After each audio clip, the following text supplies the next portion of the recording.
This morning, as the race to vaccinate people picks up around the world, the scramble for vaccine supplies is becoming heated. The European Union backed down last night from a major diplomatic incident with the UK over exports of the vaccine. At the same time, the World Health Organization is again warning about the dangers of what it calls vaccine nationalism. Imtiaz Tyab is in our London bureau this morning. Imtiaz, good morning.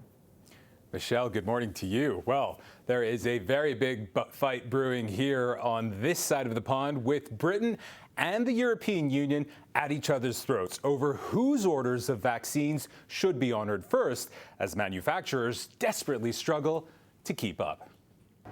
If all politics is local, then the European Union is picking a fight with its closest and most complicated neighbor. Splashed across the front pages of Britain's newspapers are screeching headlines accusing the EU of putting the United Kingdom's vaccine supply at risk. It follows the now backtracked threat from the EU. It would start to restrict exports of coronavirus shots to Northern Ireland. The war of words boiled over after the British-Swedish firm AstraZeneca said it can only deliver a fraction of the hundreds of millions of vaccine doses it promised to both the EU and Britain because of production delays. But with both sides demanding their pledges be met first, the World Health Organization has shot back with a stark warning. Vaccine nationalism might serve short-term political goals, but it's ultimately short-sighted and self-defeating. We will not end the pandemic anywhere until we end it everywhere. If the EU's battle with vaccine manufacturers over delivery shortfalls continues, it could affect up to 100 nations, including the U.S.